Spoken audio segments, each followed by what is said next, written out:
Good morning, everybody. It's Tuesday, in case you were wondering. It was Memorial Day yesterday, and so it's not Monday. Some of you are confused, wondering why your meetings have changed days. It's Tuesday. We're here with this illustrious group from the Center of Leadership and Learning. Trenton Goble, of course, is back with us again. Todd, Tracy, and Daryl, welcome. Thanks for coming with us. Daryl's from one of our favorite customers in Broward, and she'll talk all about that here shortly. With that, Trenton, I'm handing it over to you. We're talking about equity today. Make sure you tell us in the comments where you're from, who's joining us, and ask any questions you want to this group. Take it away. Thank you, Mark.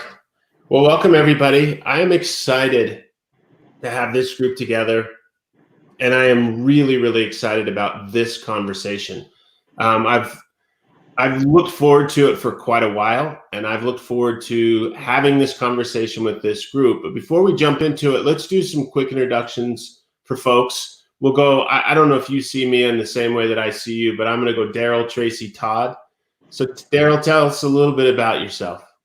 Hello, everybody. I'm Daryl Diamond. I'm the Director of Innovative Learning in Broward County. Broward County is located in Fort Lauderdale, Florida. We're the 6th largest school district in the nation, so anything we do is not easy. I'm delighted to be here with everyone. My portfolio in the district includes instructional technology, library media, gifted and talented students, global learning, and I think I'm missing something, but that's enough for right now. That is great. Tracy. Great. Thanks, Trenton. I'm Tracy Weeks. I work here at Instructure. I lead our K12 statewide partnerships. I've been with Instructure just a little over a year now, but my background has all been in K12 education. I've been a high school math teacher. I've been, similar to Daryl, at the district level, leading instructional technology and media. I've worked at the state level, both leading the North Carolina Virtual Public School, and I was the chief academic officer for the state of North Carolina. So I know how states think, and I know a lot about how districts and schools think too. And now I get to be a part of this great team that helps to partner with all our little education units out there on how to solve their educational initiatives. Awesome. Todd. Nice. I'm Todd Theobald. I'm based in Salt Lake City. I was an elementary school principal for about 13 years, did district level administration, was a former National Distinguished Principal, and now I work as an expert consultant in the Center for Leadership and Learning, and I have the amazing opportunity to go out and work with teachers and schools and districts and really help them focus on how to use good best practices to use database assessments to really drive instruction and make some changes in their building to have better outcomes for kids. Awesome. And not only was he a National Distinguished Principal, he was the Utah Principal of the Year a few years ago. So Todd is a good friend and an excellent administrator. And Daryl, it's interesting to see what the areas that you are working with. My background, I started out as an elementary school teacher, taught gifted ed, was principal of gifted and talented elementary school, as well as 2 other elementary schools. And my master's degree is in instructional technology. So between Tracy and Daryl and myself, there's a kinship there, I think, and excited about. But the other day, as I was watching the news, Arnie Duncan, our former Secretary of Education, was on, and he was talking about the lack of equity across the country. And anyone who has traveled this country, I know Todd has been to nearly every state in the country working with teachers. I've been to every single state except Alaska. And one of the things that you see when you travel around this country and you visit schools, whether that's in a rural area, an urban area, a suburban area, is that you can literally go from one place that you think, wow, these kids are so lucky, to another place that you think, this isn't right. This just isn't fair. And during this pandemic, we have seen those inequities play out in I think, in ways that maybe people didn't necessarily see. And one of the things that Arnie Duncan had said was that, every student doesn't have a device, and every student doesn't have access to the internet. And until we get that, we are going to be in, a world of hurt. That was him highlighting the inequity. And as he said that, I had a visceral response, and I didn't expect that, because I thought to myself, that's not equity. You know, yes, every student should have a device and every student should have access to the internet, but equity is when every student has access to their teacher, to the curriculum, to their classroom, and to their peers. That to me is equity, is when learning continues supported by the teacher in the classroom. That's equity. A device in the internet is just a device in the internet. I would love to start the discussion there and get your thoughts. Todd, what are your thoughts as you think about that, especially given kind of your background, having kind of traveled the country and seen things?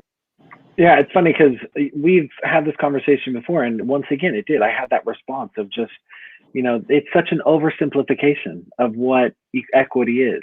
You know, I work part-time in a school as an administrator, and we made great efforts to make sure that every student had a device.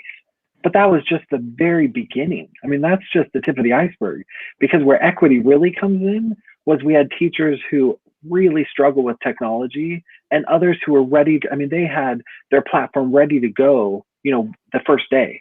And so you talk about, how can you talk about equity just by having a laptop at home when you're looking at kids who have teachers that have built out this robust platform that involves, I mean, they had ways of conferencing with their kids, providing instant feedback and really being connected, and other kids who, yeah, they had a laptop and they were trying to figure out how to even maneuver through this clunky kind of online platform that their teacher had barely gotten together, who had never, I mean, some of our teachers had never even thought about whether it was Google Classroom or Canvas or whatever platform they were using.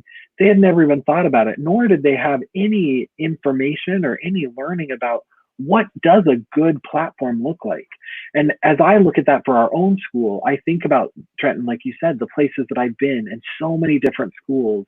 And I know I've trained teachers where some of them really struggle with just getting online and figuring out how to work it. There's no way you can say by having a kid have a laptop at home that there's equity, when there's a lot of learning around how do we deliver good instruction from a distance. Yeah, I think that's a really good point. And Daryl, I'm guessing, being in a district with over 200,000 students spanning a very kind of large geographic area, that you guys are experiencing that in kind of you know, in all of its forms. Yes, you know, in Broward, scaling up anything, as I said before, it's difficult. We did hand out over 90,000 laptops to students who didn't have. We handed out hotspots to students who didn't have connection to the internet.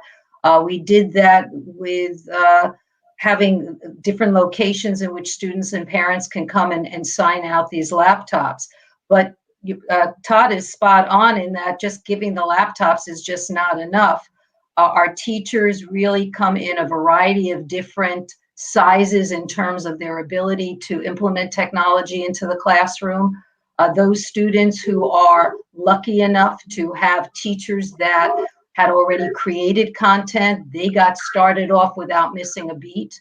Whereas other students who had teachers that first needed to be trained in how to use the digital tools, they sat at home wondering, when is my learning going to start?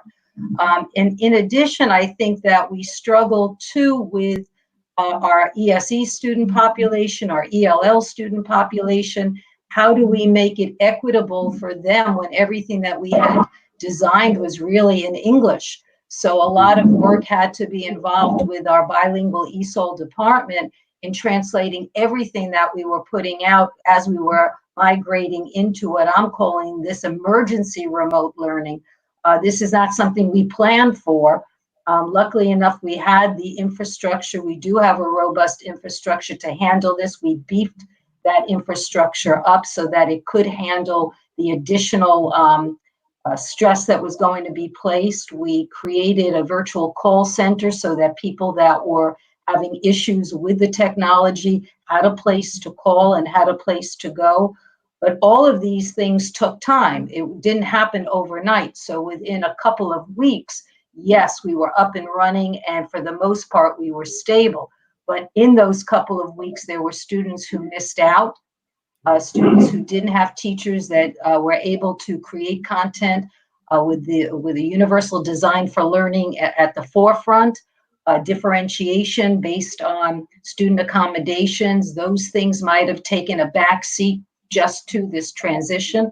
So when we talk about equity, we're now talking about all of these things that we would have done in a face-to-face environment.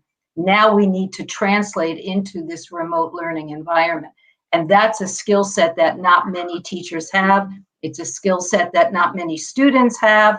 And it's a skill set that we're finding out that many of our parents don't have as well. So these are the things that if we have to come back in the fall into this remote learning environment, we need to take the entire summer to start designing the curriculum that we want out there and designing the instructional support we want to give to our administrators as well as our teachers so that they're ready to lead and teach at a distance. Yeah, I think you highlighted one of the biggest issues is that it's all complicated.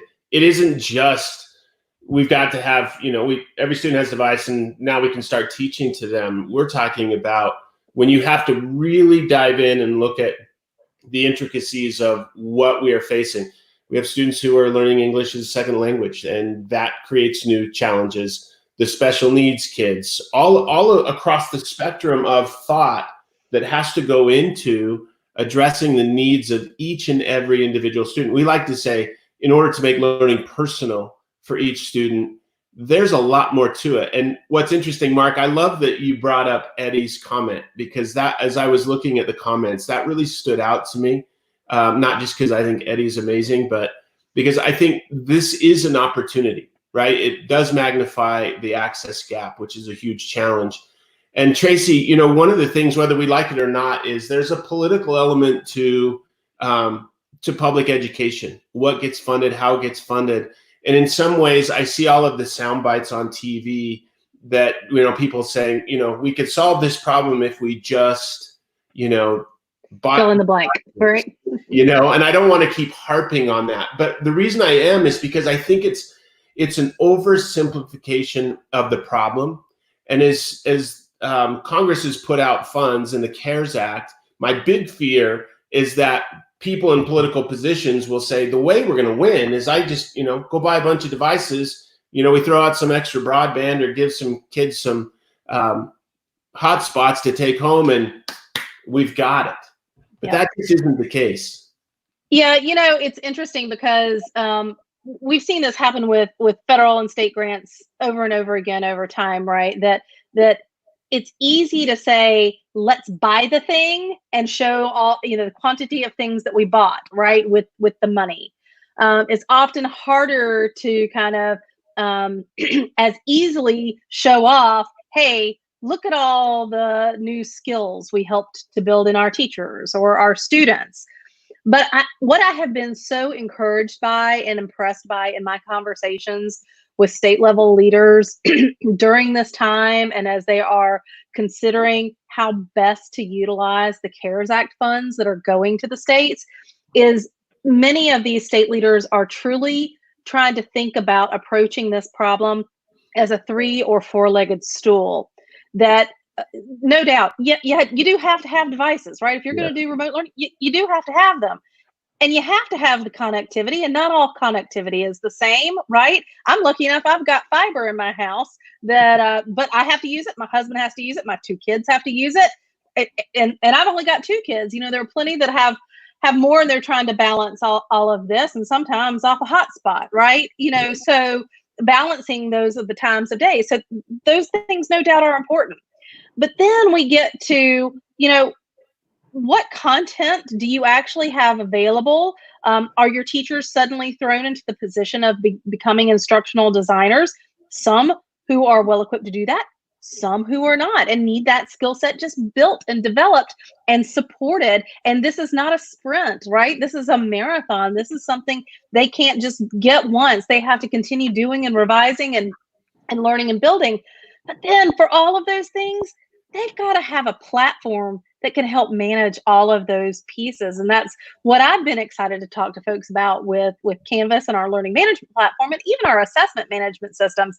you know, really providing that place where they can put all of the things into one spot.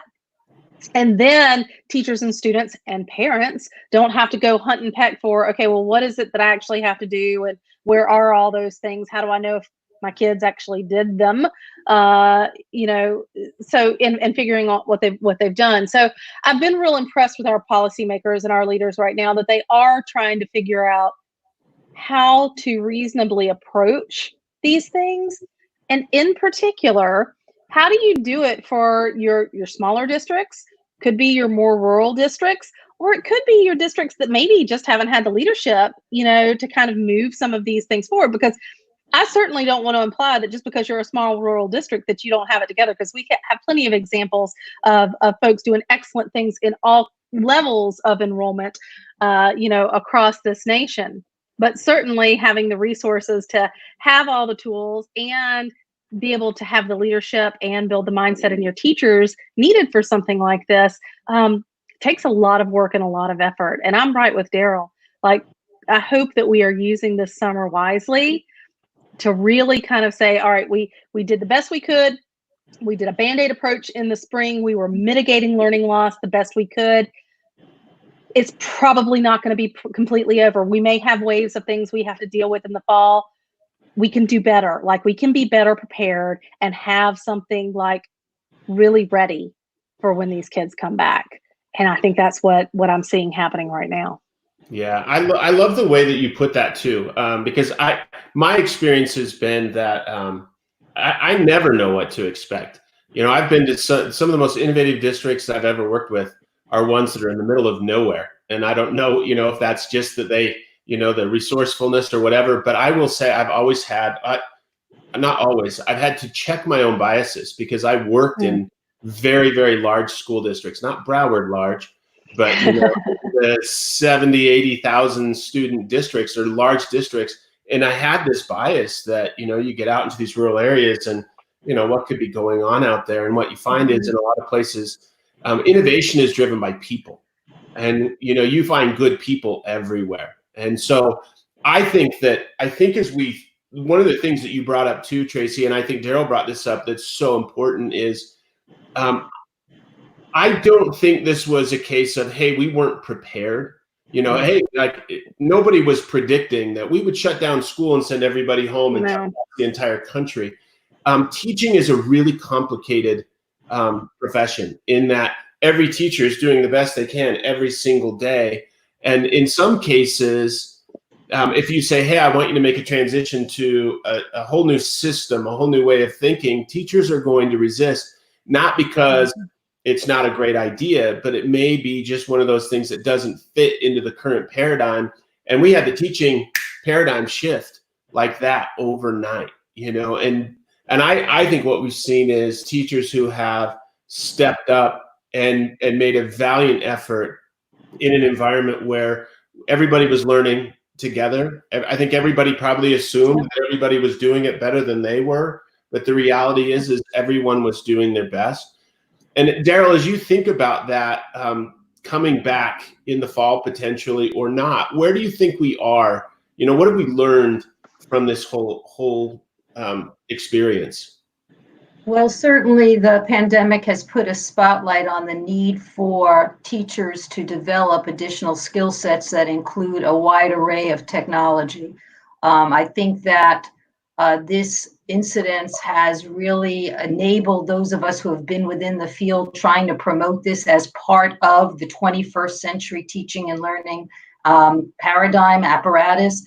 I think that it's very important that whatever skills were developed, regardless of how we come back in the fall, we continue those skills to continue to be developed, and we start thinking about new and innovative ways in which teaching and learning can unfold in the future. From Broward's perspective, we will be giving our school board a couple of different options next month based on what's happening in our locality. And we will determine, it appears as if regardless of what happens nationally, there's going to be parents who are not going to want their students to go to school. There's going to be teachers who are not going to really feel comfortable going back into that environment. So we have to be extremely flexible now in creating multiple teaching and learning strategies that can be used depending upon what it is that people opt to do. The answer, I don't think, is everybody goes into virtual school, because that's really not what this is all about. We are teaching at a distance right now because we cannot be together. But that doesn't mean we don't engage with one another. That doesn't mean we don't see each other, communicate with each other, and collaborate with each other. So we're going to be promoting the ability for teachers who want to go back into the classroom to meet with students who want to be in the classroom, teachers to work remotely from the classroom with students who are at home, and teachers who want to be at home working with students who want to be at home.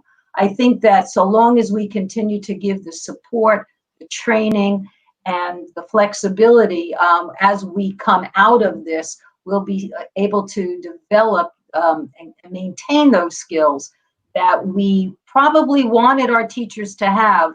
We are 20% into the 21st century. We really do want these teachers to have these skill sets. So this is, like, as I said before, has really put the spotlight on that. Yeah. You know, one of the things that's important is that this is about leadership, right? This is the Center for Leadership and Learning at Canvas. This is about leadership. And I think going into it, we have to be mindful that as educational leaders, or if, you know, as you're looking to your educational leaders, there's got to be a plan. You know, it can't just be this, you know, okay, fall's going to come up, everything's going to be, you know, we'll just go back to the way we've always done things. But it can't be this, okay, teachers, you're on your own, everybody go figure this out. Todd, as you're thinking about, even in your own school, getting teachers ramped up, how important is it that you take that position of leadership and work with teachers to help define what that looks like moving forward? I think it's essential. It's interesting. It's, you know, we've been continuing our PLCs, or our collaborative model. So every week we meet as administrators with our teams of teachers. And, you know, our teachers have found some excitement in coming back to school by using these tools that they've used from a distance. But I think the most exciting part is what they're really realizing is they can have real connection with kids even through a digital platform. And so, I mean, what was really fun was seeing our second grade team say, we need to have one-to-one in second grade, where they have been kind of resistant or used it kind of as like a supplemental, like in centers, you can go to the computer center and do some little task. They're starting to realize what's possible. And so I think that's the piece that's so important for administrators. It didn't happen by accident. I mean, it took a lot of like conversation and training and good questioning to help our teachers start to realize and come together and have a good way of connecting with students by having some similar expectations. You have to remember that, you know, many of our students, especially in Utah, our families are large and they have multiple students. And so having a systematic approach made it better for families and for teachers. And I think all of those pieces coming together in the fall, realizing we've got this, whether they're at home or whether they're at school, or whether they're at school and suddenly find themselves at home. We're preparing ourselves for a more systematic approach. Now that we've all had this experience of learning together, we can come together as a faculty and really and figure out what was the best way, what does the best homepage look like, which is the best platform, how do we access students and how do they access us, and come together with a school-wide plan to develop that. And that's something, Trenton, as you know, in the Center for Leadership and Learning, we're working with other administrators, helping them build those plans off of best practices that we've seen all around the country. Yeah. And you know what one of my big concerns is? One of my big concerns is that we compartmentalize what happened. That it is okay, that happened, let's get back to normal. And we miss out on the real value of having a learning management system. And I always say that it's about addressing what we call the fundamental five. That when you think about Canvas or any LMS, it's really a resource that allows you to connect with your students. And that is face-to-face, or that is remote. 99% of the time, people are using Canvas within a face-to-face environment as that resource that they use to continue to connect with their students outside of the classroom. And my fear is that people, in all of the stress and strain of having to make this transition, are going to look at that and go, oh man, that's just something that I'm just grateful that I don't have to continue to do that. When in reality, when we talk about the fundamental 5, it's can your students answer these questions? And I think about this in our situation now. Can the students answer these 5 questions? What am I supposed to do? When is it due? How did I do? Can you help me? Right? And what more can I do to show you that I'm continuing to learn? And that is equity to me. If we have students that are sitting at home and they're sitting there saying, I have no idea what I'm supposed to do. I'm not even sure if I'm supposed to turn it in. I'm not even sure what I'm supposed to do with it once I did it. I think there's a lot of students who are like, man, my teacher gave me this list of things to do, and nobody's even checking to see if I do it, which I totally get. But if there's no feedback loop to say, how did I do on this? Can you help me with this? I need some help to be able to connect with my teacher. All of those things continue to be true once we go back in a face-to-face environment. This is 2020. We have the technology to be able to continue to be connected to our students and support them. When all of our students are able to answer those questions, I think we're a lot closer to where we want to be when we talk about equity. That was long, Tracy. Yeah, I was gonna say, Trenton, it makes me think about when I was with the North Carolina Virtual School, we used to always say, good teaching is good teaching, right? So whether you're in an online environment or in a blended or a face-to-face environment, if you just take those 5, that fundamental 5 you mentioned, I mean, those are questions that you would want to make sure that students could answer no matter where they are, wherever they're engaging their learning. I think what makes things interesting about students being remote or being online is that it enables teachers actually to get an opportunity. It's really almost a gift, right? To see what each individual kid knows and is able to do, when you don't always get that in a face-to-face classroom. There's sort of that ability to hide in the crowd and kind of nod along and not really always have that check for understanding that could take place. It's my sense, and I don't know what Daryl and Todd are thinking, but I don't think there is any going back to business as usual at this point. I think that it's not going to stay the same as it has been this spring. I think it is going to cause all of us to rethink what the next new normal is going to be. I think that we are figuring this out as teachers, as school and district administrators, as policymakers. It's been real interesting to watch as policymakers have figured out, well, how do we take attendance and decide whether or not they've been online? Well, maybe we're not even asking the right question then, right? Are they completing all of their work? Are they growing? Are they learning online? Maybe they do it at a slightly different pace than what we've seen before. And, are they investing in themselves every day? Sure. Do they necessarily have to always do it during 6 or 8 hours a day? I don't know. We got to figure that out, right? So I think we're going to have to afford each other some patience. And I want to go back to one of those things, Trenton, that you said earlier about checking our biases and recognizing that the solution that may work for one particular school district may not work for another. And that this is an opportunity too for our state leaders to step up and provide that sort of blanket of equity across the state and support each district where they need to be supported. And again, that may look like a differentiated plan across the state, but it's an opportunity. And I think we all have to think about how we can be a part of that and move forward as we forge this new normal. Yeah, I would love, Daryl, for you to comment on what Tracy was saying, because I agree with you 100%. So I want to go back for a second to this equity piece and how the LMS actually aids us in addressing that. There are a variety of different levels of teaching ability, and that I'm not saying that in a negative sense. You have veteran teachers, you have novice teachers.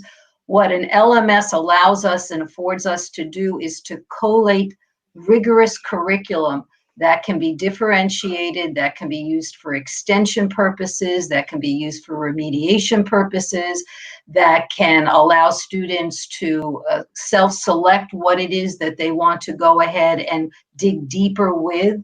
Going back to my gifted students, I mean, these are things that we try to do for them. They go at a different pace there. They go sometimes much faster, but rather than having them go faster, we'd like them to go deeper into the curriculum.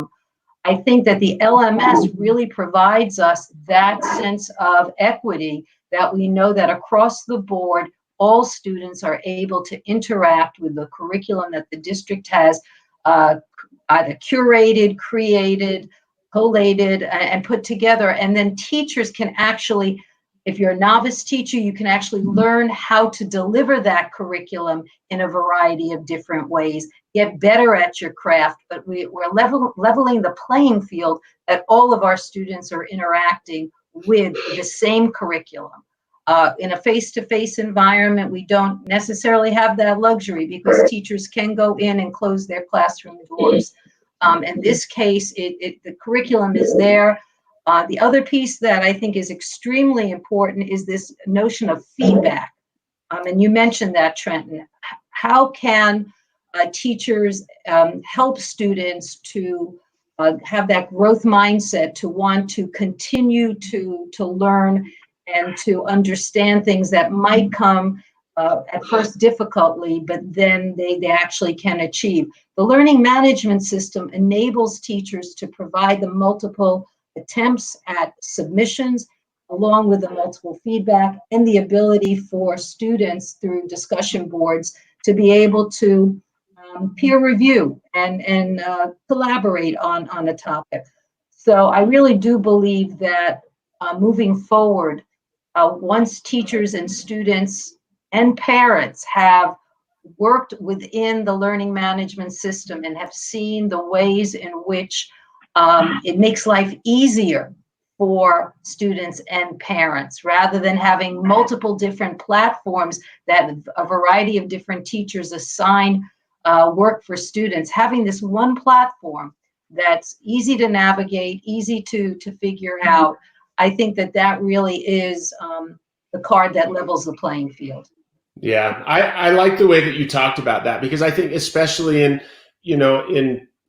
a super large school district, that ability to be able to communicate even with all of your teachers, to be able to share all of the resources that you can put together, can actually make things a whole lot easier for teachers without taking away the autonomy for them to continue to add to that and to grow with that. And one of the things, and I kind of want to end on this question, we can go all the way around with everybody, but we've been talking about not just equity, we've been talking about the impacts of a lack of equity on students and the way that that's impacted parents and teachers and everybody else. But one of my other concerns, beyond just state level leaders going, just go buy computers and get the internet and we'll magically have equity, is that we will treat this experience like a race to hurry and solve all of the problems.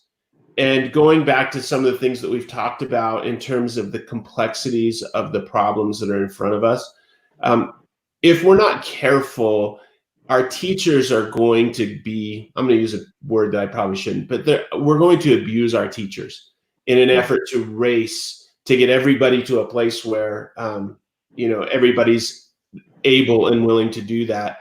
I think it's really important for us, as we are learning from these experiences, as we're seeing growth in teachers who've had to make this transition, that we celebrate those things, but that we also continue to be patient and that we are respectful of the fact that there are differences between those teachers who are hyper tech savvy and those who aren't. And in a regular classroom and setting, you know, your non-tech person may be a much better teacher in that environment, but in today's world, you got to be both. You know, you've got to be both. And so I think it's really important that we don't take that knee-jerk reaction and overwhelm teachers, but that we continue to support teachers, making sure we hit them where they are, but maybe that our expectations change around where we expect teachers to go. Todd, as you work with teachers, you've done this on lots of levels. You've done it with Mastery Connect and Canvas, going out and working with districts. You were someone who did that within your own district. What are your thoughts about that? So as you were talking, it reminded me of a conversation I had with you years ago, and I don't know if you remember, but you talked about the greatest role of a principal is to be a filter, or like it's like a funnel where there's all these thoughts and ideas and things that teachers need to do. And the role of a principal really is to filter out all of that, to know your teachers, to listen to your teachers, to be present with your teachers. And that's part of why we've continued. It's been so important to us to continue to hold weekly meetings, collaboration, even though it seems like teachers have way more on their plate than what our traditional PLCs would allow. But we need to be totally connected to our teachers. So speaking to administrators out there, be present, be aware of what your teachers are going through. And, you know, one of the things that teachers sometimes don't do well, depending on the leadership style, is be really honest and vulnerable. So you need to be in a place where you invite vulnerability. So teachers will tell you really what they're feeling and thinking, so that you can filter in the right ways for your teachers. With that, you can always grow and move. It's just like with any student in your classroom, they come at all different levels. And so that role of a principal is kind of to be the teacher of a school, to know where your teachers are at and push gently and consistently so that everyone's moving and growing without feeling totally overwhelming and wanting to quit. And so as you said that, I think that's what that power of that fundamental 5 is it really narrows that scope, that these are the 5 things that we need to make sure we're addressing, so that kids, whether they're at a distance or whether they're in your classroom, they know what's expected and how to get access to you. And as we were talking about that earlier, I thought, you know, even in the most traditional settings, your kids always find themselves at home learning something. And so those 5 questions help when a kid comes home at the end of the day and be like, wait, so what was that? How did we do that? They have a way to get help as they're doing their homework and things on their own. So I think that's the biggest advice I can give to administrators, is be present and take teachers from where they're at gently, but consistently, with constant pressure and of moving, so that each teacher grows to be the best that they can be, whether it's in the traditional learning of a traditional classroom or distance or blended. Yeah. Tracy. Yeah, you know, I think one of the biggest things for me is to remember that we're all learning together at this time and developing and figuring all of this out together. And so I like those notions of patience and presence. And also there's a level of vulnerability to it too, right? There's this concept that, you know, maybe your most seasoned teachers in the classroom have very important things and leadership aspects to share, but some of your younger, newer teachers who may have done more recent learning in online environments may also have some really important design elements to share. I think the other piece to remember is we do not have to share this burden, you know, do this burden alone. This is excellent work for a PLC. This is an excellent opportunity to actually partner with other districts across your state. And maybe some of them have some real expertise in elementary math, and somebody else can take on middle school ELA, and somebody else can take on science and so on. You know, like we can do this together. And it's not going to be perfect the first time. It's going to take some iterations, but we will figure this out. And I think just being open to the learning and the sharing is probably one of the most important things we can do at this time. And especially sharing with our fellow districts that may not be as resource rich and may not have all of the content area expertise at their district level that some of the Browards and others might have, right? let's share. How do we help support one another so that we're really making sure, all our kiddos are moving forward. Yeah, and I love that, Tracy, and I think that's what these are about. This opportunity for us to come and have this conversation, not necessarily that we have the answers, which I think sometimes is super helpful for others to hear, that they're in this, everybody's kind of working, trying to figure this out. And I think we figure things out better together than we do just kind of running amok out there on our own. Daryl, I'm going to let you kind of give us the last words as you're thinking about what Todd and Tracy had to say. You're really in it. I mean, you carry a lot of the weight right now. Very few people are kind of having to deal with what you're dealing with on the scale that you're dealing with it, but yet you're not alone in that there are lots of people who are struggling with those same things as well. So I'll hit on a couple of things that I was listening to with Todd and Tracy. The first is when Todd had mentioned that our administrators need to listen, they need to be flexible. They also need to be role models. They need to be modeling the types of behaviors that they're expecting their teachers to be able to deliver. And so as we work remotely from home, they too need to gather their teachers, their faculty together using web conferencing tools. They too need to put together some kind of course within the LMS that keeps the communication channels going so that teachers and parents and students have one place that they need to go to in order to access all of the information that they need. So we're spending a lot of time here in Broward over the next couple of weeks working with our APs and our principals to get them to see exactly what I just said, that they have a very deliberate role here in modeling the technologies that we need our teachers to use to bridge the gap of distance. The other thing that came up was Tracy had mentioned partnerships. We have some really great partnerships with our technology vendors. If not for them, we would not have been able to give the hotspots and the connectivity to our students the way we did. We have a lot of community partners that we're trying to work with now over the summer to keep everything we're doing here in Broward has to be done remotely. We're not going to have any school-based instruction face-to-face. So how do we leverage our Boys and Girls Clubs? How do we leverage the other community partners that will have a hand with our students? How do we share our technology with them? And so I think that that's going to play a critical piece.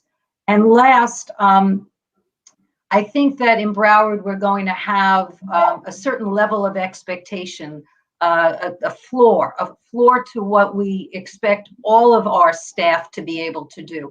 The sky's the limit. You could have whatever ceiling you want, but there's this basic understanding that we're not going to go back. We're going to continue moving forward in developing these skills so that when we do come back face to face, we're going to continue using those skills that we have developed. I think I've seen some comments in the chat here, and I agree with so many that say this is a perfect opportunity for us to continue moving forward and to continue to develop. We'll never replace our teachers. Our teachers are the most important interaction that our students have. They are the glue that holds us all together, but we can give them tools that can help them interact with parents and students on an ongoing basis. Yeah. So did Mark really too. I started off this session by saying we were going to be talking about equity, and we didn't just talk about equity. We talked about the impacts of these events that they've had on classrooms and the challenges that it presented, and that obviously there are some people who were more prepared or had better infrastructure to support that, and there are those who don't. I also started out by saying my big fear is that in the political realm, this will become one of those things where people just say, let's just solve it by buying something. when in reality, we don't solve these problems, just like Daryl said, we don't solve these problems without teachers. This is a deeply personal profession that we all embarked on and became a part of. I always say it's a series of complex human events, and those complex human events require people to be able to help navigate and support that. But I've also seen a lot of inequity, the inequities that exist in this country. And I hope that more than anything, what we get out of this experience is, yes, I hope that it transforms our instructional practices. I hope that it makes us more prepared to better utilize the tools and resources that we have at our disposal.